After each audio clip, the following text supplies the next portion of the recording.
Oui, on est de retour pour les questions-réponses avec encore du très bon René Malville pendant les jingles. J'espère qu'un jour on fera une compilation.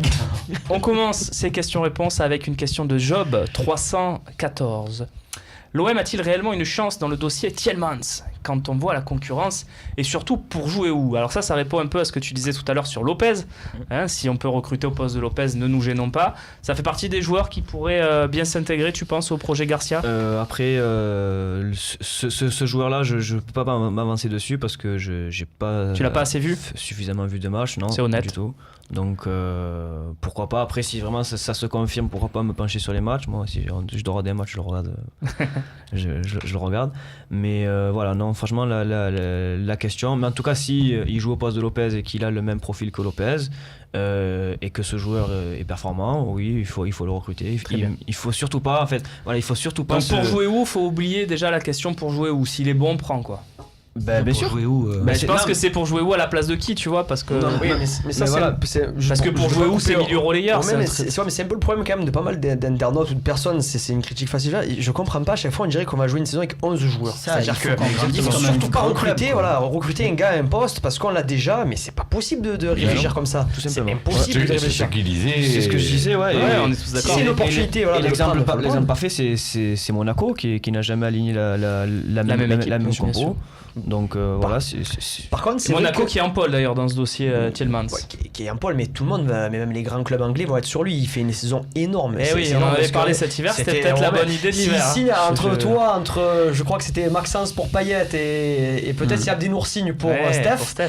Ça commence à avoir un peu le nez creux, comme on dit. Mais là, c'est peut-être trop tard. Non, ça va être très cher. Après, compliqué. C'est peut-être pas une priorité. Voilà, c'est deux choses plus différentes. C'est peut-être pas une priorité dans le sens où vous savez qu'on a Lopez et Sanson. C'était ça que peut-être c'est les mots qu'il faut poser. C'est pas une priorité, mais par contre, ça ne veut pas dire qu'on ne va pas recruter à ce poste-là. Mais juste pour terminer en Anderlecht, après je laisse la parole. Après on passera à une autre question. Vas-y. Le vrai joueur par contre que tu as besoin, c'est leur 6. C'est pas Tielemans. C'est parce que pour moi, on a vraiment besoin d'un 6 l'année prochaine en plus vainqueur. Et c'est Leander Dedoncker, qui est international belge aussi. C'était un monstre physique à la récupération. Bon, pareil, FC Séville qui est déjà dessus, ça va être un peu complexe. Ça fait 3 joueurs que nous donne Kevin aujourd'hui. Leander Dedoncker, lui vraiment, c'est test VMA qui explose. À son âge 20 ans, c'est un monstre. Est-ce qu'il fait du crossfit comme toi? Je sais pas s'il fait du crossfit, mais moi je suis en convalescence, j'espère reprendre bientôt, mais vraiment un joueur à suivre, très fort en 6, il récupère beaucoup de ballons à 21 ans, 22 ans, ce qu'il fait. Je te cache pas que je l'ai vu qu'une fois, lui, je peux pas te. Mais franchement, on va suivre. Voilà. Après, il faudra voir, c'est des pistes. C'est très bon, tu sors des pistes, tu auras peut-être bon. Bon, pour l'instant, l'OM ne t'a jamais suivi, mais on verra. Malheureusement. Mathieu Zigno, du coup, on supporte le PSG pour la finale de la Coupe de France ou pas? Parce que c'est que l'Europa League après tout. Alors. Est-ce que vous allez supporter le PSG si l'OM est 6ème en fin de saison? Est-ce que sur le dernier match de Coupe de France, René, tu vas supporter le PSG? Alors, t'as compris la question? Oui. Si le PSG est battu par Angers, c'est que voilà. C'est qu'il y a une enculerie ou un truc comme ça, quoi. Je veux dire, mais il a pas tort, Adolphe. Non, il a pas tort. Il n'y aura même pas besoin de les supporter, quoi. C'est ça que je veux dire. On ne supportera pas rien du tout, on regardera le résultat, c'est tout. Est-ce que vous seriez déçu si le PSG était. Hier, j'ai voulu regarder la demi-finale. À bout d'une demi-heure, t'as coupé, non? Il y avait Alexandre Médo, et lui, il aimait bien le foot et tout. Même lui. Tu n'aimes pas le foot, toi? Mais si, moi j'aime le foot, mais lui, c'est un match de foot. Il bande pour l'OM, mais enfin. Oui, il aime tous les matchs de foot. Il était pour Monaco. Lui-même à la mi-temps, il m'a dit bon, papy, je vais me coucher parce que demain. On a tous fait ça, je crois. On a tous fait ça. La question est claire, en tout cas, voilà, mais je pense qu'effectivement, comme tu dis, René, il n'y aura pas besoin de les supporter. Voilà, ils vont gagner. Là, par contre, et puis s'ils ne gagnent pas, tant pis. Là, par contre, je ne la regarderai même pas. Non. Ah oui, on regarde pas, mais comme un but de raccro que je mettrais dans un match pour gagner le match, c'est pareil. Là, on prend quand même, même si c'est Paris qui nous donne la 6ème place, on la prend. Oui, tu préfères quand même qu'ils gagnent que. Oui, bien sûr. Vivier, pouvez-vous me dire l'utilité du staff de l'OM d'aller voir le Barça puis le Bayern? Alors oui, c'est le staff dirigeant qui est allé voir le FC Barcelone et le Bayern. On avait déjà fait une partie dessus. Voilà, ils ont peut-être l'humilité, René, de se dire on connaît pas tout, on va voir ce que ça donne. J'en veux pas. Oui, le gars, il a raison de poser la question parce que c'est Vivier. C'est ton ami Vivier. Qui c'est? Vivier. Oh putain. Mais il a raison de poser la question. Mais lui, elle est honnête. Je veux dire, c'est normal. Héros, il arrive. Bien sûr. Il n'a jamais on est tous d'accord, des trucs comme ça. Il va se renseigner d'un côté de l'autre. En plus, il est avec Zubizarreta qui lui peut faire le puis ça crée des liens aussi. Je trouve ça absolument normal. Je ne vois pas pourquoi on trouverait normal de s'associer avec le Burel, les Caillols ici et là. Gémenos aussi bientôt. Et Gémenos. Et qu'on n'aille pas voir le Bayern et le Barça, quoi. Oui, Babou. C'est ce qui me plaît chez ce président, justement. C'est que c'est un gars qui a beaucoup d'humilité, mais à la fois, il a sa qualité première, c'est son esprit d'analyse et de synthétiser. Donc, je suis sûr qu'il est capable de faire le lien entre tout ce qu'il a vu et d'essayer de mettre en place quelque chose d'intéressant. Prochaine question pour Romain et Kevin. Tiens, c'est moi qui tranche, messieurs. On l'attend, elle arrive. La voici, Zine Tounzi. Jeanne Dinage, buteur à 19 reprises cette saison. 7 en CFA, 8 en U19 et 4 en Gambardella. Ne serait-ce pas lui la vraie pépite du centre ? Est-ce que c'est pas un peu un gros rôle pour ce joueur que j'ai vu aussi, moi qui m'a pas impressionné, mais peut-être que vous n'avez pas le même avis. Moi, si je peux donner un avis, je lui souhaite le meilleur à Yendina, et peut-être que l'année prochaine, il pourra être peut-être le 3e attaquant, peut-être être là en complément. Le Bounassar de la saison prochaine. Peut-être. J'ai connu un homme ranier à une époque qui marquait 40 buts en une saison, en U17. On a vu ce que ça donnait par la suite. Les stats, malheureusement, tu le vois pas aussi gros que la Misine. Non, t'as le droit, tranche. Moi perso, actuellement, au centre de formation de l'OM, ce n'est que mon avis, en pur attaquant, tout ça, en termes de potentiel, je trouve pas qu'il y a des joueurs qui vont frapper dans l'équipe 1, au moins dans les 16 ou 17, 18, qui soient 23e ou 24e dans l'effectif, en 3e attaquant. Par exemple, si on disait qu'on a Gomis, Giroud et qu'on met peut-être Ginage en 3e. C'est pas la vraie pépite, quoi. Comme personnellement, il y a du travail encore. Par contre, c'est un vrai bagarre. Franchement, c'est moi qui suis un peu jeune, c'est vrai que je vois notamment sur le fossé.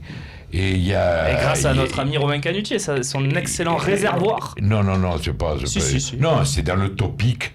Oui, mais bon. Équipe réservoir. Oui, non, mais tu peux suivre aussi dans le très bon magazine qui s'appelle Réservoir. Oui, d'accord, mais Canuti. Réalisé par Nicolas Chabert parce aussi. Que moi, je te garantis que dans le topic du fossé, l'équipe réserve et l'équipe réserve, tu as des mecs comme Dame, comme Willem, ils sont au fait extraordinairement des centres de formation un peu plus que d'autres. À ce moment, il y a une poussée derrière ce joueur que je ne comprends pas. Ah, ben voilà. Parce que moi, le premier, je suis d'accord avec. C'est pas mal, mais Kevin, c'est pas.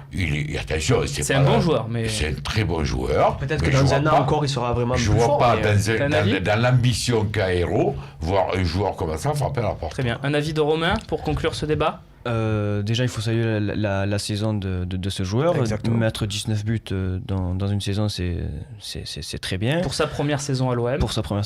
Ensuite,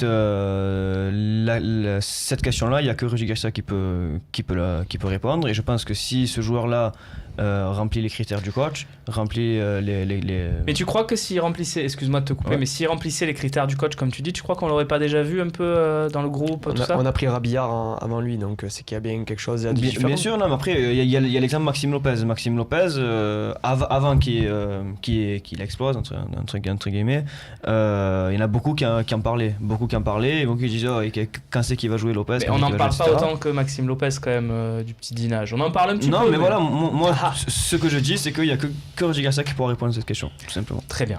Messieurs, Babou, est-ce que tu as un avis sur Marsal de Guingamp ? Bien sûr, j'ai un avis. C'est un joueur très intéressant depuis le début de saison. À chaque fois que tu vois jouer Guingamp, je pense qu'il a beaucoup participé au fait que Guingamp, en début de saison, a été à ses places un petit peu d'honneur presque européennes. Et lui, Marcus Coco, Salibur font partie des très bons joueurs de Guingamp. Est-ce que c'est pas le type de latéral qui peut rentrer dans ce que tu disais tout à l'heure, des latéraux qui participent beaucoup au jeu, dans ce qu'on a vu tout à l'heure tactiquement ? Pour une équipe comme l'OM, qui va être la plupart du temps face à des blocs assez regroupés, c'est sûr qu'il faut avoir des latéraux qui sont assez techniques, qui sont capables d'aller déborder, d'aller dédoubler et d'aller même techniquement être capable de ne pas perdre certains ballons. Fernando Marsal, pour l'anecdote, tu rigolais tout à l'heure quand tu disais, tu avais un petit tacle qui était sympa en disant l'OM ne m'a jamais calculé. Je vais vous annoncer quelque chose, c'est que il y a quelques années de ça, et je le fais encore, j'ai réussi à avoir un contact avec la cellule de recrutement de l'Olympique de Marseille. Je leur ai envoyé des fiches de joueurs gratuitement parce que je le fais pour mon club. Je me suis dit, sait-on jamais si un jour un des joueurs, pourquoi qu'on n'y ait pas pensé, l'OM se mettrait dessus.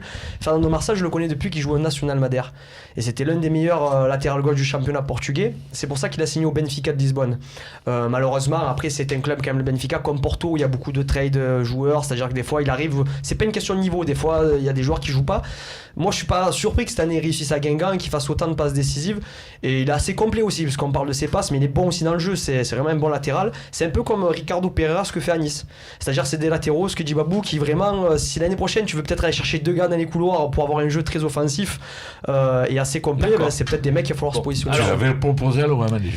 Voilà, il y a déjà 2 ans de ça. Oui, bon, tu l'avais proposé, mais n'empêche, mon tacle reste valable puisqu'il ne t'avait pas suivi. Ils m'ont pas suivi par la suite. Voilà. Allez, la dernière question de cette partie questions-réponses avant de conclure, messieurs. J'espère qu'elle sera bonne, évidemment, cette dernière question.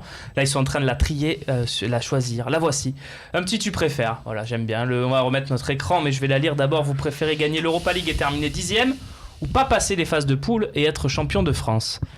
La saison prochaine. Ouais. Voilà. La saison prochaine, tu préfères, Babou. Moi, on va mettre l'écran scindé. Je veux le voir aussi pour le vivre ce moment. Voilà, merci beaucoup aux équipes techniques, Nicolas Chabert à la réalisation, Rémi Chabert notamment sur les réseaux sociaux et la gestion des questions des internautes. C'est lui qui gère vos hashtags LiveTalk. Vous êtes beau, vous êtes à l'écran. Kevin, t'es le premier sur la. On va commencer de droite à gauche. Non, on va commencer de gauche à droite, comme toujours, avec René. Je change d'avis au dernier moment. L'Europa League ou être champion de France? Alors, est-ce que tu préfères la saison prochaine gagner l'Europa League mais finir 10e, d'accord, ou être champion de France mais être éliminé au tout début de l'Europa League? Mais je préfère l'Europa League.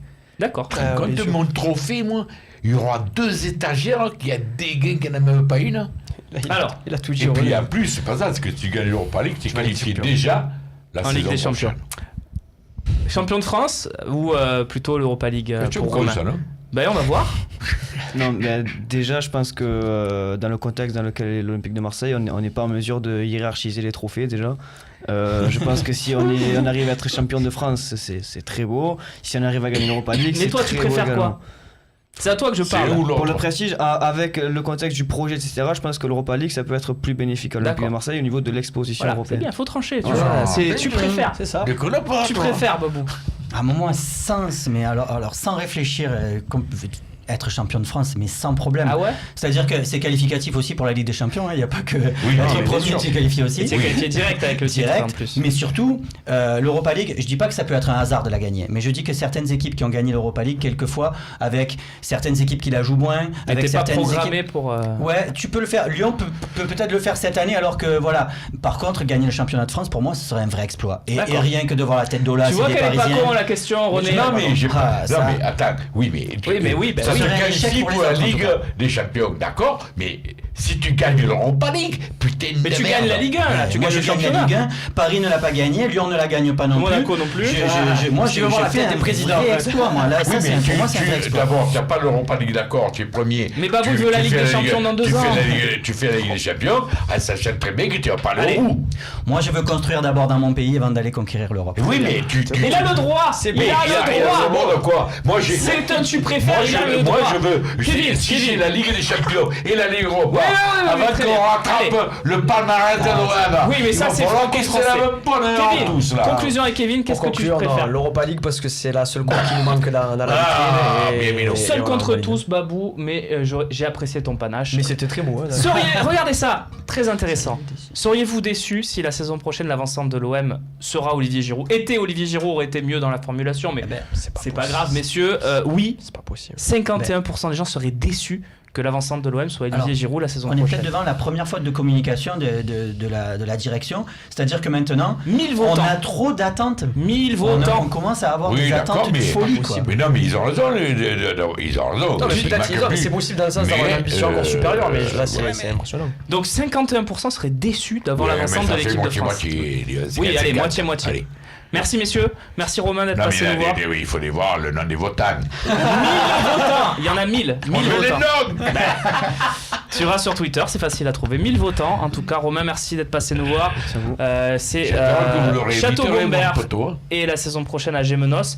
Oui, on le réinvitera dès qu'il y aura des trucs tactiques très intéressants à faire avec toi. Je t'envoie des joueurs. Il y a aussi une autre solution peut-être, c'est que quand on n'a pas Babou ou Max, on a un tacticien sous la main, parce qu'on aime bien avoir Max ou Babou, mais des fois l'un des deux nous fait défaut. Eh bien, ce serait bien d'avoir un tacticien aussi sous la main, donc pourquoi pas. Merci Kevin, à très vite. On espère que ça prendra pas 2 mois comme la dernière fois pour te revoir. René, à lundi pour la minute, la minute du 1er mai. victorieuse. La minute du 1er mai, mais putain, le 1er mai, je vais travailler. Ah, mais non, mais vous tu la tourneras, non, vous avez dit que je vienne après dimanche. le match. Oui, mais est-ce qu'on la diffusera pas lundi? On verra. Hein?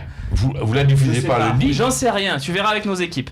Je sais pas. Je sais pas. Allez, on vous souhaite une bonne soirée. Merci de nous avoir suivis. Rendez-vous au bar des Bandits si vous voulez voir le match, comment le match. Exactement. Et je conclue. Je suis direct avec France Bleu, chaque match. Message important, René. Donc déjà, tu es sur France Bleu, c'est très important. Prochain talk, c'est mardi. Et non pas lundi, puisque 1er mai oblige. On se retrouvera le 2 mai pour décrypter le résultat de l'Olympique de Marseille et se lancer dans la course vers cette rencontre face à l'OGC Nice. Bonne soirée, merci de votre fidélité, salut.